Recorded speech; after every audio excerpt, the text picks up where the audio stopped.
You really gotta pick a hero. You got 10 seconds left. 5 seconds, Morty. It'll be fine.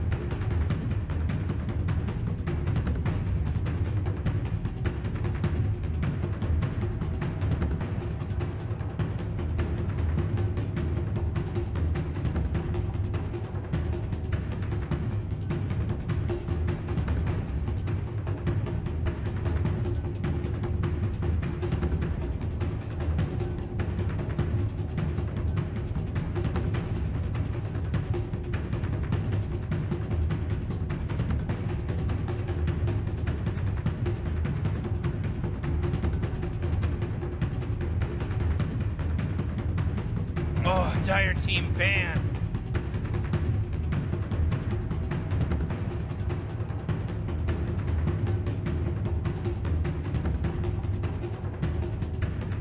Dire team pick.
Gotta pick a hero. You got 10 seconds left.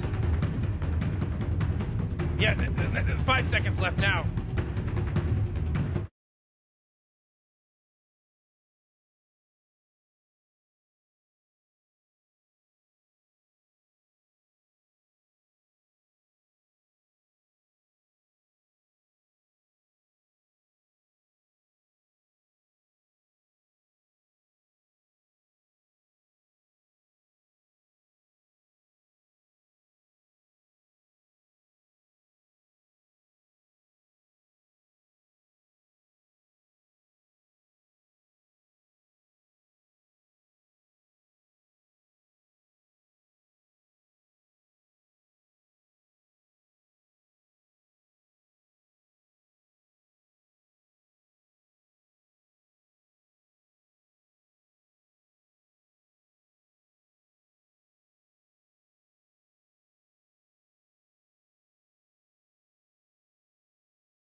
So they can look to put pressure on that. Lion struggles a bit to actually help in the lane so much, but it is a Terrorblade, so that first meta usage is going to be really important to see what they can do versus 11. But this lane coming up from Vici, I believe it's going to put a lot of pressure onto the Sylar, which is exactly what they need to do. Absolutely. This is the lane that they've got to worry about the most, I feel. You can't let Sylar have a good start. And I love the point that BSJ brought up is, you know, you have to look at how you want to actually take space on the map and who's going to be making your space. Magnus, a hero that traditionally can't really make that space for yourself. They're going to have to do really well in this top matchup so that the Terrorblade can get enabled by the movements coming out from Yang, securing them to like go for these plays. We'll see likewise how much pressure Thunder can put onto Paparazzi's outboard on top. Both Fade and Yang are going to be dual laning with a Wind Ranger and Magnus combination. It is a pretty strong dual lane coming out from Thunder to put pressure onto the arc board, and it's the one thing. If you go for Empower level 1, you can empower your Wind Ranger constantly, and the damage does start to add up, those right clicks. And I'm intrigued to see how the mid lane matchup goes. We have this Necrophos from Freeze being brought to the mid lane, but it's against Ori's Lina. And Ori, as sort of a mid laner in terms of performances in 1v1s, I mean, this guy, he's beaten TAs in straight up 1v1s. He's won matchups that he just shouldn't. He has been that good. But bottom lane, DDC, again, a second time. This time in the lane, they find him. 11 in return. One more touch will bring him down. Sylar does get it. So they do find the trade down on the bottom lane, 1-for-1. Now that meta is going to be gone, though. It's gone in about 3 seconds or 4 seconds just now, and that's when Vici can put that pressure on. Sure, the one nice thing about Terrorblade is you've got 12 armor to deal with that harassment from the Treants, but it still starts to hurt, especially for DDC. If he walks up too far, quick fissure trap, and he is very dead on the Lion. So the mid matchup, yeah, it's a Necro versus the Lina. The Lina has a bit of an edge, of course, just from range, and you're able to, you have a bigger mana pool, you can spam your spells, but Freeze, of course, on the Necro, you can get your mana back, so it kind of goes back and forth that way. But definitely a Lina favorite one. As bottom, 11. Making a bit of an attempt here with the Hex. Just trying to make sure that 11 doesn't sort of start to find his footing down bottom in terms of being able to keep the pressure on Sylar. Mid lane, Bishop attempted on to Freeze, won't get the block off, so Ori can't follow up with the stun. Freeze will be fine, able to salve himself back up. Lanem's just going to be rotating between that bottom and mid lane, being quite a nuisance as well, because they won't see him when he's making the moves, because they don't have any vision down bottom, because it looks like theirs was taken out. So he does kind of have free reign moving between.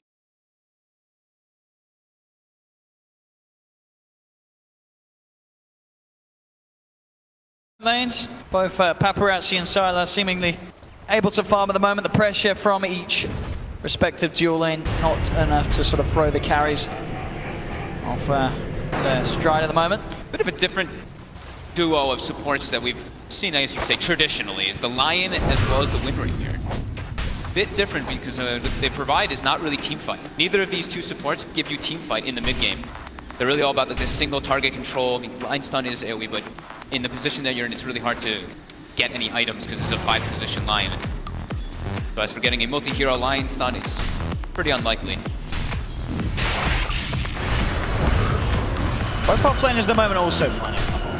See both Yang and 11 getting fair bits out of the lane. No one really losing out, as it were, really off the back of this laning stage. Sure, the kills as we see are favoring Vici Gaming, but it's still very close. No one sort of struggling. Everyone's being able to find something this early stage. We're going to see Lanham look towards the courier with Enchant Tone. Mint, not quite enough damage.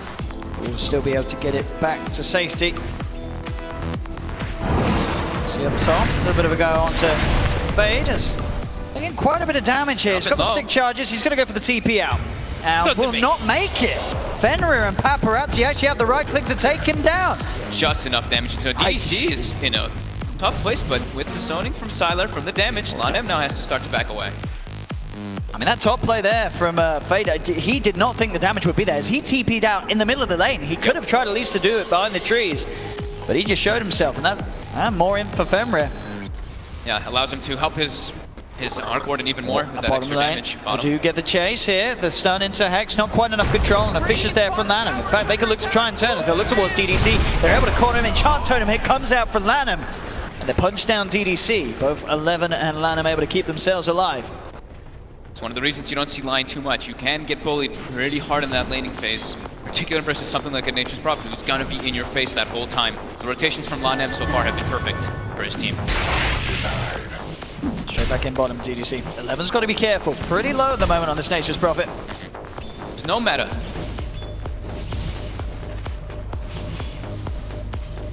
The other lane's at the moment, Paparazzi, still second highest on the CS. So still doing very much fine for himself despite against the aggression of Fade and Yang. Yeah, they've just been playing it straight up as a dual lane. The pole was actually blocked by Vici Thunder, so yeah, Fenrir just kind of stood in the lane. Sure, he sapped some experience, but more than worth it to secure that. See Yang goes for the bottle, picks up those bounties. Keeps himself nice and full so they can keep that pressure going. The Arc Warden is farming just a little bit better than time.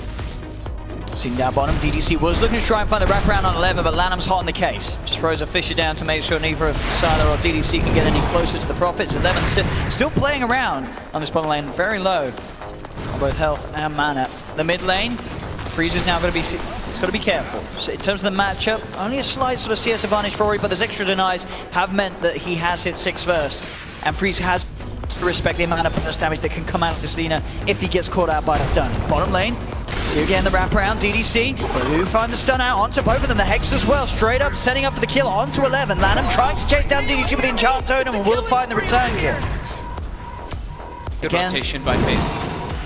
And Lanham just, as you say, able to sort of abuse the weakness of the line. DDC gets his skill set out, but then as soon as the Shake is able to get on top of him, there's not much a line can do. Ori is hasted up, walking down toward bottom. Fade scouts him. And top lane, Yang tries for the TP and it doesn't. Oh, he makes it out, but he's going to die to the curse. So there'll still be more in for Fenrir as he got that kill with the curse damage. Paparazzi's feeling very happy now. They know that the Wind Ranger's kind of putting this mid to move around, but now Lanham again. That's the setup that they needed. Straight away, Freeze will actually manage to keep himself alive against that Laguna Blade with, I think, what must have been pretty much a full wand and the Ghost Shroud. It was actually enough burst heal to outdo the damage of the Laguna Blade. Bottom lane, set up from DDC again. Fade and Sylar there as well with a Hex. More than enough time to get those right clicks through as 11 will not get the chance to sprout and hide. Another kill that Sylar's able to get himself involved in on this bottom lane. He is 1-0-2 on that Terrorblade. That's a scary looking number if you are Vici Gaming. You cannot let Sylar have a good start on this hero. We know that Paparazzi's having just as good a start. Sylar's on his Terrorblade. Yep. We haven't seen too much on the the Necro Rush. Necro Rush. I guess because he's versus that Necrophos, you can get rid of the Ghost Shroud at all times, and they want to be playing at a pretty quick pace. I was going to say, yeah, do so. I like that. I guess they don't really want to take it late against Sylar's Terrorblade. As any team will know, especially the Chinese teams, you don't want to take it late against the Sylar Terrorblade. You've got to sort of shut it down. Even if the Arc Warden, you can scale, like Winter was saying, this is one of the better heroes with the magnetic field, but this looks like it's about them going for a timing, just trying to take advantage of their split push and their ways to just pressure the map. They have Nature's Prophet, they have Arc Warden. This game could get to a point where it's just like that pressure all over the place. It's all about the wrap. Yeah. They even got Lina, which is that's a hero that's great to nuke out those waves, shove the waves in. This deep wraparound from Fenrir and Lanham, hunting for Yang in the tree line. Lanham with the control, enchant into the slaps and a few right clicks. That's going to be more in here for Fenrir on this bottom lane as Yang cannot hide or escape. That's 8 in so far on Fenrir in 8 minutes. Really getting the job done there on his side. It's a 2-0-2 on that top lane. And they're going for the tower. 11's joining in. This is exactly what we expect them to do, is look for those tower pushes early on to try to get more map control versus the Terrorblade. Just play it fast. Yep, play it fast. And they have vision already of Yang porting in. They have vision of the rotation that was almost coming from DDC since they've got that early vision on the high ground.